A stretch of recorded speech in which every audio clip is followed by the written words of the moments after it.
it is the time factor. I can't go and buy 12 aircraft off the shelf anywhere. You don't go and buy a Mercedes car also nowadays off the shelf. You've got to wait for some time. If you lose the air war, you will lose the ground war, and you'll lose it much faster. Whilst we don't say that ISRO is not there, we in the services have got to think about a space command.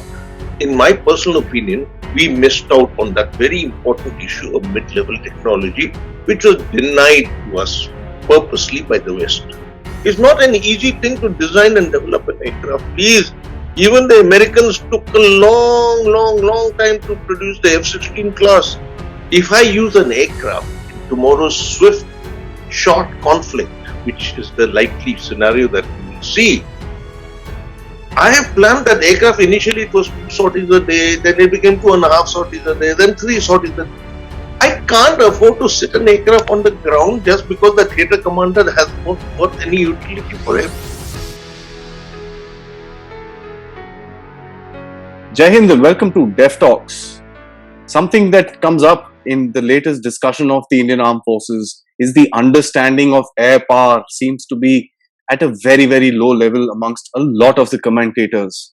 To discuss that, I have Air Marshal Pranab Kumar Barbora.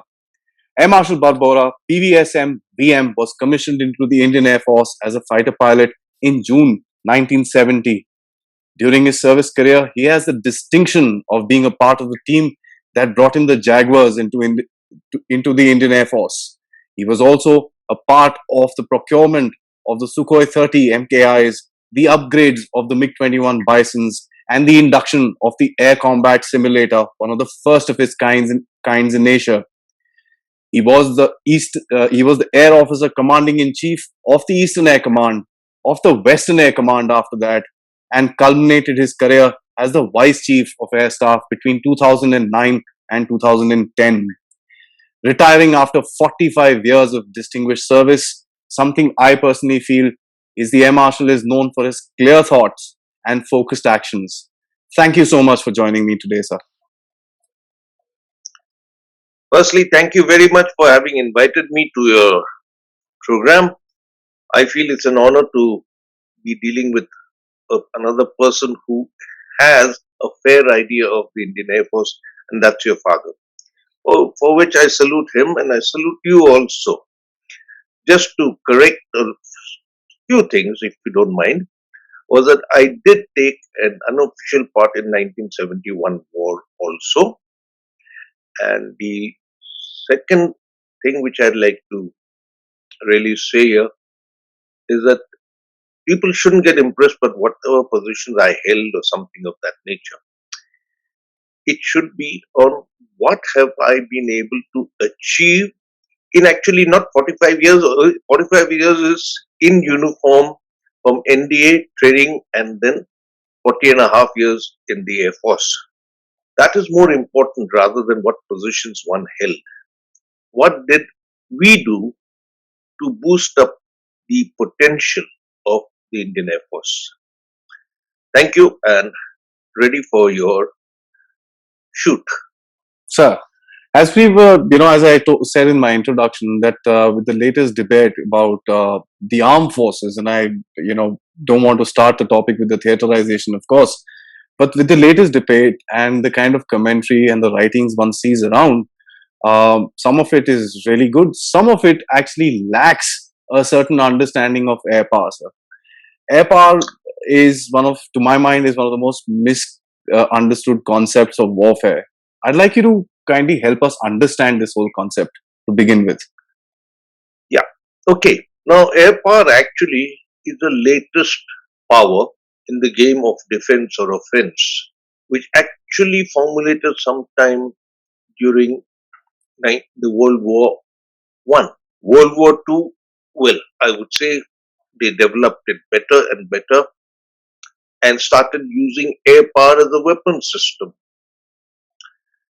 Today, air power has gone to limits that even a modern day Air Force like Indian Air Force is at times finding it difficult to comprehend because of the technology that has come into air power.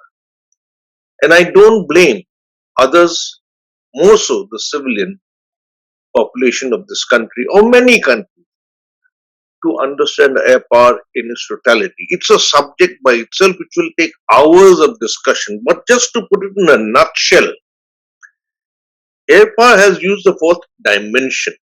Okay, a dimension which God never created aircraft to fly, where birds and bees flew. And air power today, as far as the Indian Air Force is also concerned, like any other, its tenets are what? The major ones I'm talking of: flexibility, speed, the ability, I'm going to put it in very simple words, ability to hit targets deep inside enemy territory and change the concentration of assets depending on the changing war scenario as we envisage. Then, because of technology, we have a lot of what do you call it? You're increasing the lethality of the Air Force. We've got now equipment which either increases our range, gives us protection in the air from the enemy, downgrade the enemy's capabilities from the air to the ground and in the air itself. These are by tankers, by the AVAC systems, the surveillance system, then space. We mustn't forget space. Air power has gone into space, and it's not, we don't have a space command as yet, but it will have to form someday because space is going to be used in future conflicts, whether it's a cyberspace or it is space by itself as a weapons platform launching area. Lastly, yes, I would say that when we talk of air power, technology moves very, very fast. It doesn't wait for anyone.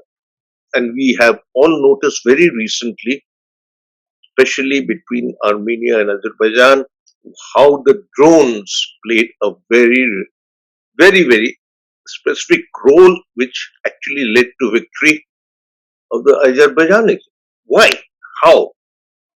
Firstly, why risk human lives to do the lethal job? If you can do it unmanned, do it at a cheap cost, why not? There are many more things which I can talk about, but I'll be just occupying your time and your audience's time where I don't think I require to emphasize more than that. Now, Indian Air Force, where do we stand?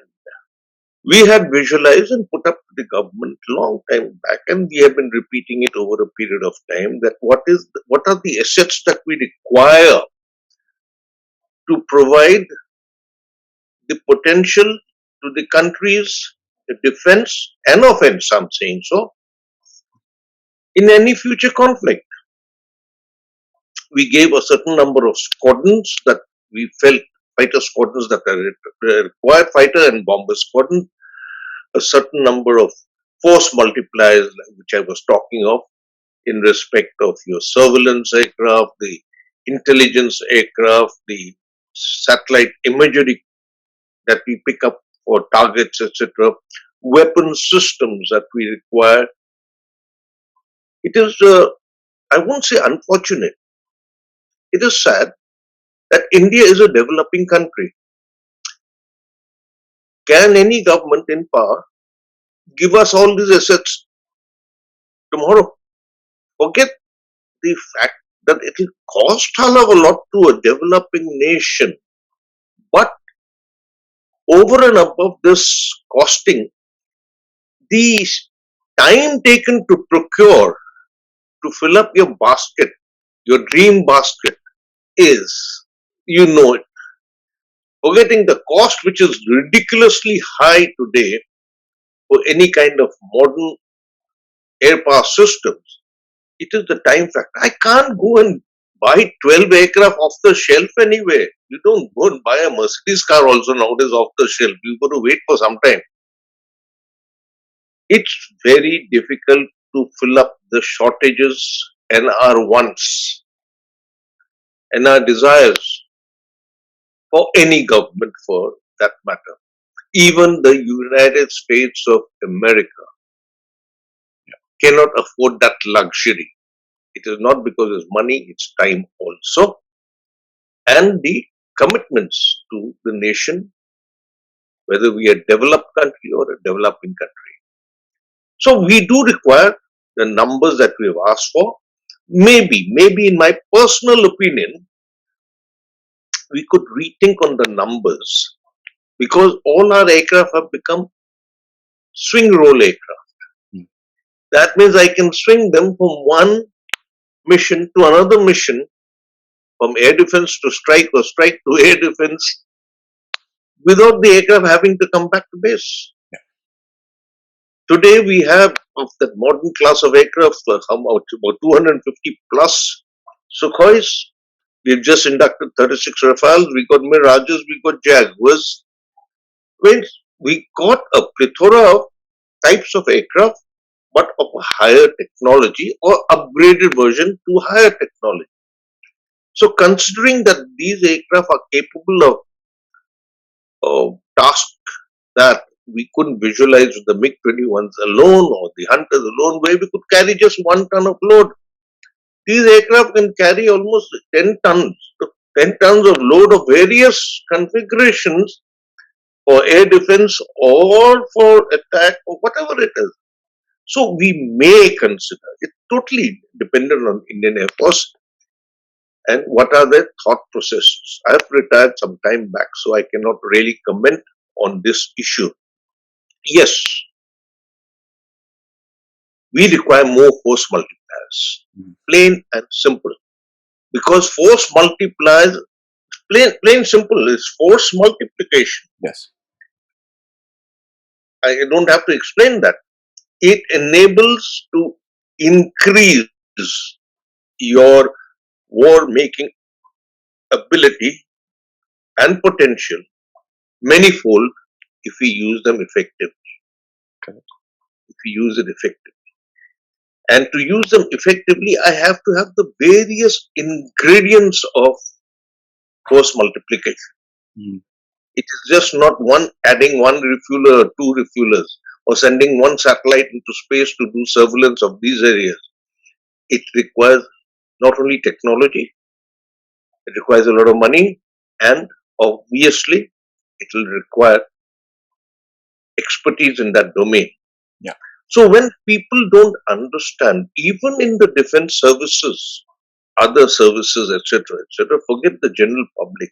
It's difficult for them to comprehend the capability and potential of air power, even if they have got integral air power with them, how to make use of it.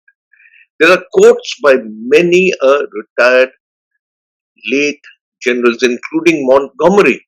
They said, if you don't use air power the way it's to be used and use it piecemeal, I'm sorry, you'll be a loser. If you lose the air war, you will lose the ground war and you'll lose it much faster. There are many more quotes. I think you can pull them out from the net and see. Bradley, Montgomery, so many have quoted that air power cannot be diluted. It is a strategic force now. It is no longer a tactical force. It is a strategic force, and people have got to understand that. And air power, I can tell you, can change the game in a conflict situation if utilized correctly to your benefit. Change the conflict to your benefit in a very, very short period of time. Like, just to quote, of course, going back decades, the Tangel operations in 1971, the crossing of Rio Magna during 71, the hit on Governor's House by MiG-21s, the day the major discussions were going on in Bangladesh, erstwhile East Pakistan, made the government of East Pakistan surrender. So these are some things. I won't take too much of your time. If you don't mind, we'll come to your next question. Certainly, sir. I think you've given a very, very broad-based answer, and it is, if somebody is able to understand this, I think is basics of what the growing concept of air power is somewhere down the line probably gain a percentage in his knowledge. Appreciate that, sir. Thank you so much. You mentioned one very interesting dynamic of air power, which you said is space. I leave the cyber alone for a little bit because there is obviously a whole lot happening in that particular domain. Talking about the Indian Air Force or the any particular Air Force and space as another dimension altogether in terms of air power, how do you see it going forward in the future, sir? Look, our own program in space, whether it's for peaceful purposes or for defense related issues, have started late because we became a space power much later than some of the developed countries. And some countries haven't bothered, they're rather sharing it with other countries, like NATO is doing it for that matter. Now, space is an area where treaties were signed that weaponization of space will not be done. You can throw that whole talk into a waste paper basket.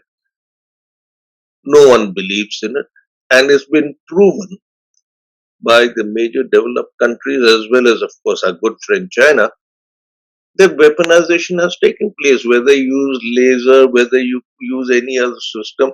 India has also proved it that in case we so desire, we can also shoot down targets, but we do not have the full potential as yet, and we'll never have it.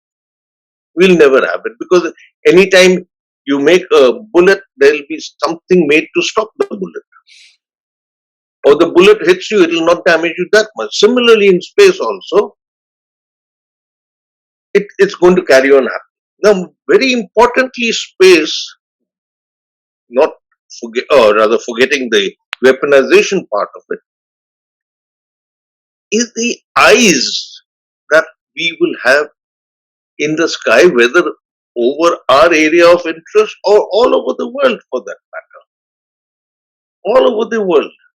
There will be some geocentric synchronous satellites which will give you a very clear picture. You must be seeing it. Your audience also would have seen it, that the what is happening in Tibet at the moment and how China has moved forward in this period of 1 year of healerness as far as Galwan and all go. What developments are taking place on the ground? Now, this is not only talking of the Air Force thing, but the space is an eye where it's at this moment difficult to make these pairs of eyes blind. Difficult. Clouds have no effect because they go for thermal imaging, etc.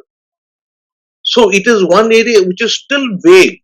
Space is being used obviously by the ballistic missile systems, which will take weapon systems from anywhere to anywhere in this world.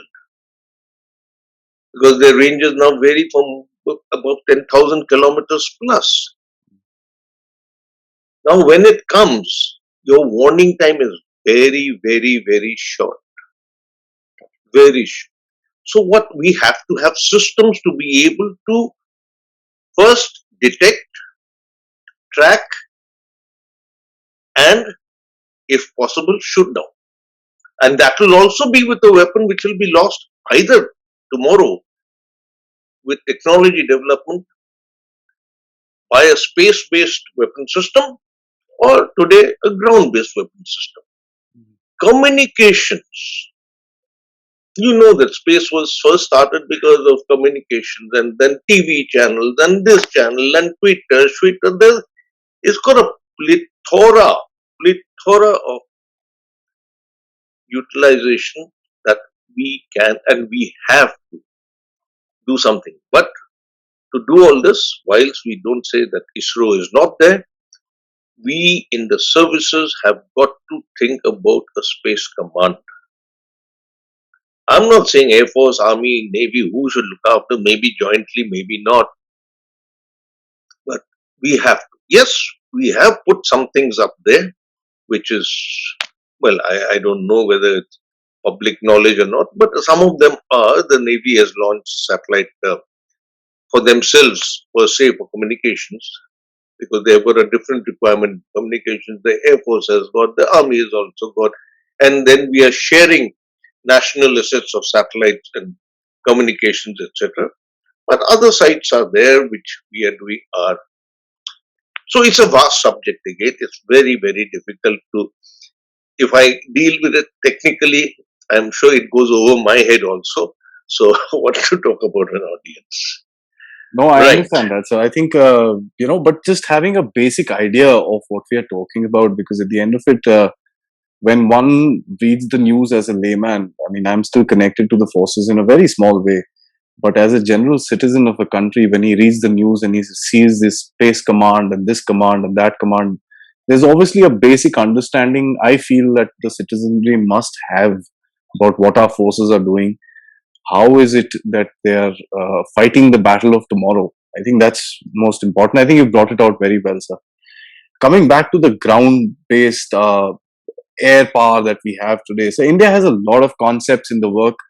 The LCA Tejas has been on the drawing board for as long as I have been alive, but finally coming out into the forces. There are also other things, the Mark 1A, the AMCA, and we're talking about a 6th gen fighter.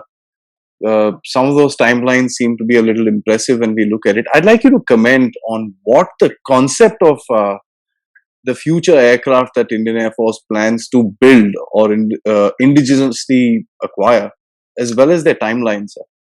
Just to give a little bit of a background history, don't mind.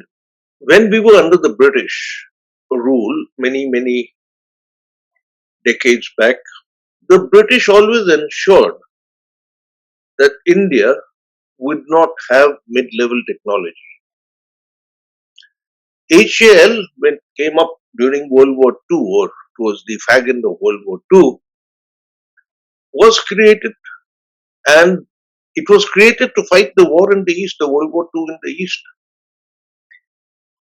But they realized that if they share this knowledge with India, we will somehow bypass the Western world, developed world technologically, and kind of hinder their own sales game. This whole game, defense is the highest selling game in the world, not oil by any chance. So British didn't give us technology. Neither did it give Pakistan or China for that matter. That China is excellent, super excellent in reverse engineering. And somehow we in a democracy like India say that, hey, let's not do chori yaar. ये गलत बात है. If you want to build up a force and your infrastructure for the purpose of defense, more so in air power side, today you can't do it alone. Even Western countries are not doing it alone. They buy the engine from someone else. They buy the uh, other electronic warfare systems from someone else. They design something else. The weapon systems they may have their own, or they adapt from other countries, which we are also doing. But we missed out on mid-level technology. Period. Now we have been creating a hot gas turbine, the reverse Kaveri engine, for the last 4 decades. And then it just passes hot gas. It's not simple to make an aero engine. So why waste your time? Yeah, carry on research and development. But don't waste your time and money trying to build one when you don't have that knowledge and technology left to you. In my personal opinion, we missed out on that very important issue of mid-level technology, which was denied to us purposely by the West. You know, the HF-24 came in. We were going to get some of the engines from some other place, and finally the other engine was put, and it was an underpowered aircraft. So we had to let it go very soon. Tejas started in 84. It's not an easy thing to design and develop an aircraft. Please, even the Americans took a long, long, long time to produce the F-16 class. The F-22 and the F-35, I'm not going to talk about them. But America definitely pulled in the private sector. India, with its, I don't know, blinkers, did not want to involve the private sector. We had ordnance factories which were making our own needles here. Needles. We were making the needles for our defense forces. Now, now I would say this present government has given a lot of push to involve private sector and use their knowledge that they have, share the technology with them to improve. Now Tejas finally has come, unfortunately very, very late. And I would say that it's a good beginning. It's a very good beginning. Although from the HF-24 to the Tejas, we lost out many good engineers in the aeronautics field because there was nothing we were producing really worthwhile. So end of the day, we have something going to improve technology using private sector.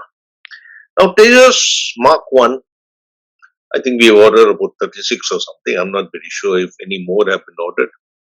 And some more will be Mark 2 or something of that nature, for which there's a lot of, it's got to be a lot of work. And we are not going to meet the timelines. I can assure you that. I've had a lot of fights with the chairman HAL on this issue and Secretary of Defense for that matter.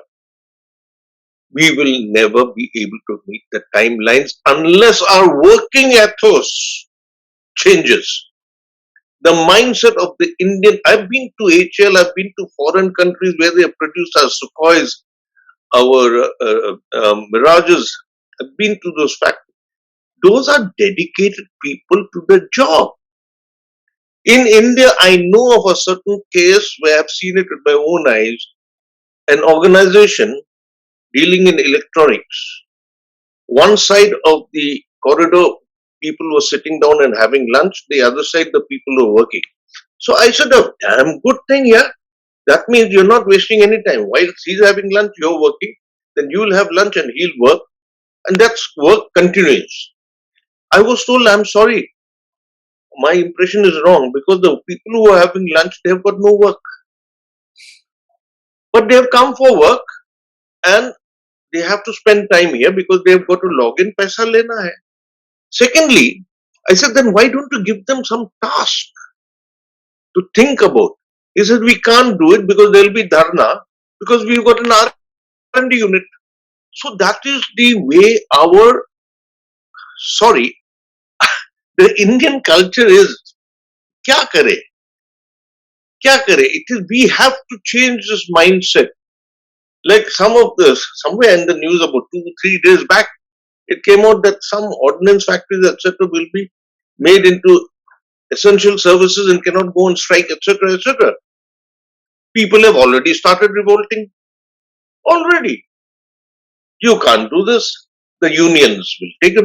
Air India, यार तुमको तो पता है sales कब से होने वाला है? Have they been able to do it? It's the unions. It's the unions who play up. But things are changing slowly but steadily. It'll take a long time. And let's hope that we just, we have not, which is a good thing, we have changed our thinking. We are now using technologies, or we are buying off technologies from other nations to meet our specific requirements, to meet our specific requirements. And over and above that, we are also developing many things. But you can't say, I will make the whole aircraft on my own anymore. It's not done, and it's the stupidest thing that anyone can think of is to say, I will make my own aircraft. So it will take us time. It will take us time. We'll reach there. But we would have reached there maybe 50 years, 70 years late. But we will reach. I have no doubts. Maybe we'll not come out 100% on the first go. We'll come out 60-70%. Even that is good enough. Even that is good enough. because just we're learning to do it, and we've got a long way to go. We've got a long way to go. Today, I read somewhere or something. America has spent $10 billion on certain project, and they've just called it off. Yeah. Just called it off because होता नहीं कभी. Sometimes it doesn't work. Mm. Sorry, I could only condense it to this much. No, it's very well put, sir. As a matter of fact, there are multiple examples where Americans as well failed. They wanted to make a flying wing back in the 50s. Jack Northrop, he spent his Yeah, entire life doing it. He couldn't. So, yeah. because the technology of the day at that time was not available. So, I absolutely understand where you're coming from. But I guess as Indians, we also need to straighten up in terms of our work ethos. That there is nothing, there is no question about that. I think you've hit the nail right on the head. We do really well. If we can make such good rocket engines, we can make rockets going up in this thing. I'm sure if push comes to shove, we should be able to produce our own systems. Absolutely, sir. So you also mentioned the involvement of private agencies within the government. I would say involvement of private agencies to develop defense infrastructure, defense platforms, and so on and so forth. We see that happening today. Um, Yeah. excuse me. We see the guns coming out. We see a whole lot of other things coming out. Of course, it has a lot of advantages to this. I'd like you to enunciate some of them, and also what Look, are the let, challenges?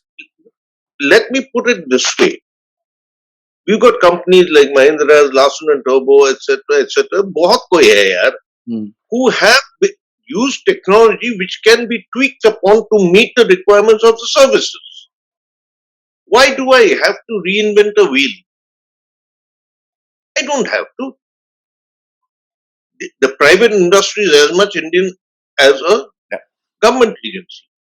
The money is ours, whether it's a private sector or in the public sector. The money is this country's. They pay the taxes, whatever it is, and our government sector, unfortunately, we pay the employees. It is a sad thing. I remember I was an advisor to Mukesh Ambani post retirement, and we almost came to a very clear understanding with the French. Mukesh Ambani, I'm not talking of Anil Ambani, on the 126 aircraft, and how I had enabled them to think seriously of buying our own airfield, our own infrastructure, wherein we, with either the offset clause or a joint contract, which was almost through, it Yeah. was unfortunately called off by the government then. Um, and one thing, one sentence I'll make out here. When I was making out the requirements of manpower, etc., and projecting it, that this is the kind of manpower we'll require from these kind of expertise domains. Is it, Saab, you are talking of a manufacturing game? I said, yes, I'm talking of manufacturing game. He said, then why do we require so many Air Force people? I require good managers. Maybe he's right. Maybe he is right. Who knows? Why the hell do I was getting, my process of thought was, this Air Force grouping will form the foundation for the civil side, for the grouping to understand, and then, but the civil side never understands the criticality of every component which goes into aircraft manufacturing. That if a small chip is not there at the correct time, correct place, it can hold up the whole production line. These are things. We have very good private sector players. For goodness sake, Tata, there are so many of them I can quote. People will say maybe I'm, you know, they are my favorites, etc., for my personal whatever. No, no. We've got very good people. Please encourage them. Encourage them and get rid of all the red tapeism in the government babu's hands, which just unfortunately create a lot of delay I'll be very honest. Of course, not directly related to this, Air Force, etc. Post what has happened, pandemic in China, lot of these Western countries' factories have moved out. Yeah. We were saying, oh, they'll all come to India. Bullshit. Most of them gone to Vietnam. Why? Yes. Why have they gone? Because the red tapeism has been addressed properly and it's a quicker way of doing business. We have our babus, unfortunately, who have to follow certain rules, regulations created by themselves, which tie down your hands and you will lose business. We have lost it to Vietnam. Come on, yeah. Look at the two nations' capabilities. Mm. Anyhow, that's one of them. So private sector is a must. Is a must. I'm so happy that even ISRO today is giving a free hand to the private sector, small as MSMEs, to go ahead and join and produce and launch. That's the way we must move. It's happening in India because of the government's thinking, but it will take time to stabilize. Okay. Ah, That's, I think, a very realistic answer. And one does see some movements around the place. It's enthusiastic to that extent. So, coming to the ground reality of the security of this great nation of ours, we have hmm. uh, a nuisance, a rogue nuclear nuisance called Pakistan, um, a private entity army within the PLA. I won't call it a country's army. It is a private entity army of probably certain individuals sitting in Beijing and trying to control everything. And of course, the realization of this country that air power would have played a decisive role against India and China in any conflict that would have arisen. I think you've spoken about this in multiple platforms during the Ladakh standoff last year as well. You know, when we look at this and we also look at on the other side of the chart, the depleting number of squadrons from the Indian Air Force. The Air Chief sometime back said the MiG-21s will be out of service within the next 3 to 5 years. We have on order probably about 83 LCAs in total. The Rafales pretty much are in. We don't see anything more coming on the horizon, and we see the number dipping even below. What would you like to see happening? Of course, aircraft business, as you enunciated before, is a long-term game. But in the short term, sir, to meet this challenge, what do we do? Okay. First and foremost, I think I mentioned it earlier in our talk. I can't buy an aircraft off the shelf, right? The gestation period, even for the 36 Rafale, which Dassault had been preparing for with the previous government, that means they were getting ready never. How long has it taken us? We haven't even got 36 aircraft. Hopefully next year we'll get it. That's the kind of a gestation time for a deal to go through. One. Second is costing. I doubt, I really doubt, because of our excellent democracy here, we have fought Bofors case for decades Mm. and it's proved an excellent platform in Kargil also. Now it's the Rafale. Again back. This is the about a democracy, which our type of democracy, where the opposition, whoever is in opposition, the first thing that comes, they you see in our country or in any country, when a child is born, what is the first word that comes from the child's mouth? Is ma. Our opposition, I don't know from which party they are, the first word that comes to their mouth is na. No. With all due apologies, that's a fact. They have not been able to, unfortunately, move forward as a nation even during this pandemic. Yes. It is very sad, but it's a fact. I find no ready solution to, yes, we can order. I think there's a repeat order with Dassault for 36 more aircraft or whatever it is. We have to go that line or start producing more Sukhois. But then we have landed up in an imbalanced Air Force. The Air Force wants light aircraft, medium aircraft, and heavy aircraft. We've got 250 plus of these Sukhois. It is on the heavier class. If we can make them here in India, but I can't produce more than again 12 aircraft or 13 or 14 aircraft per year. Neither can I buy them off the shelf, nor can I produce in India. And I'm not going to talk about the Tejas Mark II, Mark III, or advanced multi-role aircraft. I am not going to talk about that because those are big question marks. Mm. Big question marks in my own, within my heart. I'm saying I have my great doubts. So, what are we going to do? Look, I had mentioned it earlier. We got swing role aircraft. Go for force multipliers for goodness sake.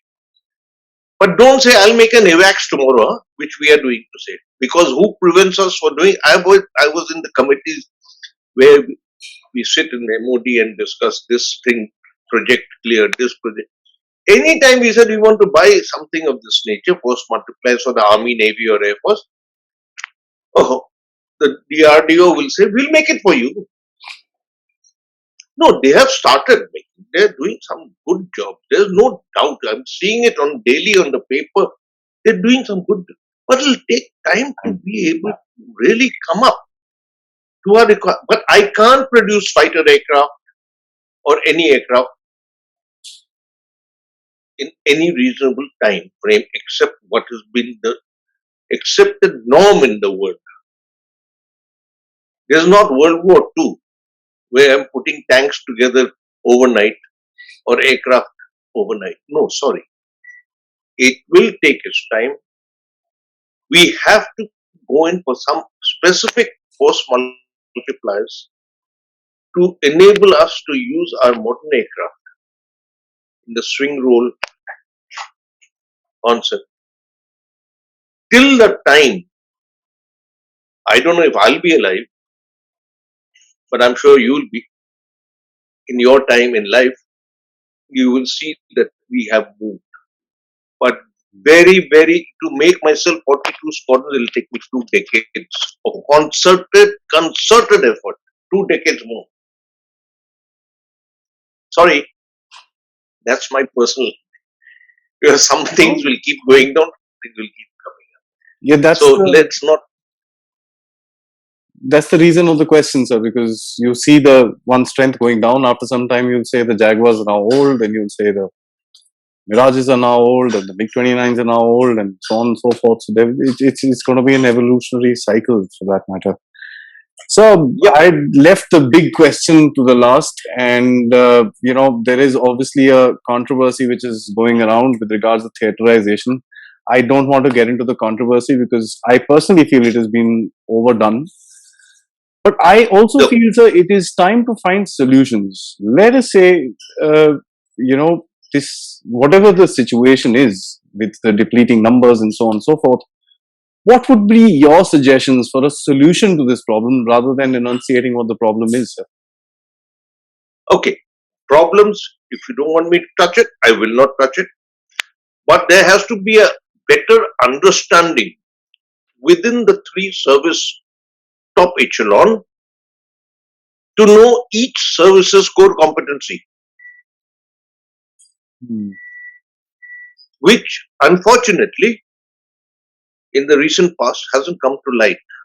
Where I personally felt after having heard some of these so called discussions and terms used, that the beginning of your introduction to our chat today, you said understanding by others. Forget the general public is not up to the mark. Not up to the mark at all. Right. The next is I would say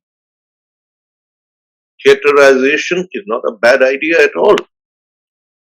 Today, maybe very important aspect of air defense can be met, provided all assets come under one umbrella, whether it's sensors, shooters, people, communications. You require robust communications with redundancy. Otherwise, hackers will have a ball. You have to have sensors, thinking, process, how to put it into one common basket. It can be done. Maritime, because they're generally going to be offshore. It can be done. But like I say, if the Navy requires the third aircraft carrier, give it to them for goodness sake. Because to make an aircraft carrier, it takes 10, 12 years. By the time another fellow will retire. But we don't have the money to buy one straight away. I remember when Grushkov was bought by India, we were told that we only need to pay the minimum charge. It was, I think, 700 million or something. Finally, we paid 3 billion plus. Yeah, it's a fact. I was there in Russia. So what I'm trying to get at is theaterization. The role of theaterization is not the same as theaterization role of, say, China. Hmm. China has made whole of Tibet into one theater. I'm just saying. They have their own reasons. We must be also having our own reasons, definitely, when we're thinking about it. But you cannot reduce the potential of any of your services. Correct. War fighting capability must be enhanced and not tied down. If I use an aircraft in tomorrow's swift, short conflict, which is the likely scenario that we will see, I have planned that aircraft. Initially, it was 2 sorties a day, then it became 2.5 sorties a day, then 3 sorties a day. I can't afford to sit an aircraft on the ground just because the theater commander has not got any utility for him. Weather-wise, he may not be able to utilize. I don't know whether his planning was such that he didn't envisage a certain situation. He can't use the air power. I have to be able to use every pen that I have to be able to hurt the enemy. Optimization of combined integrated defense forces for meeting the national aim and not your private services aim.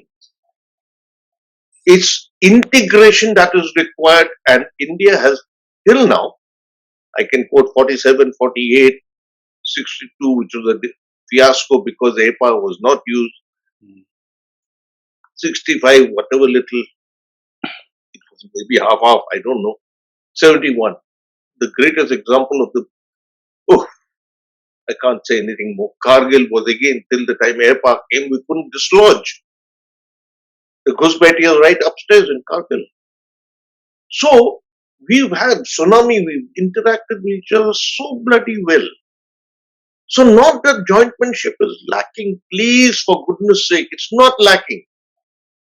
But that doesn't mean that I want to make a theatre command series, or government should agree to make a theatre command series in a rush. Please, hurry makes always curry. This is a grand old English statement from our grandfather's day. Hurry makes curry. Don't do it. Please, let committees form.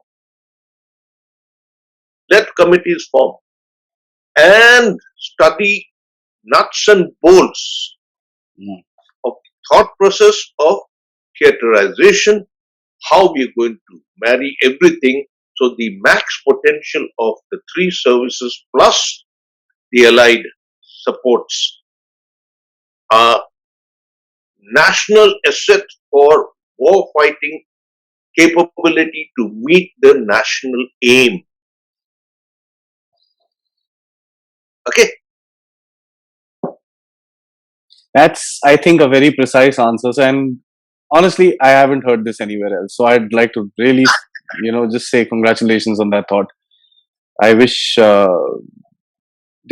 you a call and say, come and sort this out or something. Uh, I, I only talk extempo. I cannot read. I cannot write. I have not done JCC. I have not done staff college. I have not done NDC.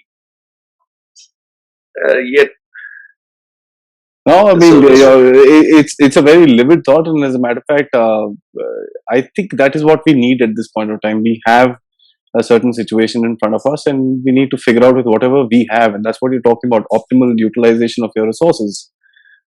For a national aim. Yes, Okay. Let's not play a private game. absolutely, absolutely, sir. We Sir, at times forget national aim. absolutely, yes. This has been a wonderful talk. As a matter of fact, you've taken us through a, an understanding of air power, which, as all you also mentioned, and you approve of my observation that the understanding is absolutely at the ground level. I wouldn't be anyone that I would like to comment on the armed forces personnel, but I find that with the kind of commentary which is on about this whole theaterization concept, understanding is minimal. So you've given us a great basis to build up our knowledge on this particular subject if somebody's interested. We've talked about the latest new edition of a dimension called space, which is going to become. I mean, there used to be, it was called the final frontier, but I think it's going to be one of the additional frontiers. We've talked about the multiple platforms that are in the way, and the Air Marshal has actually given us a way forward as to what we should be able to do to augment our production capacity, to improve ourselves. At the end of it, that is what is needed. It's not something rocket science is there in front of us. I think it's just something that we need to do.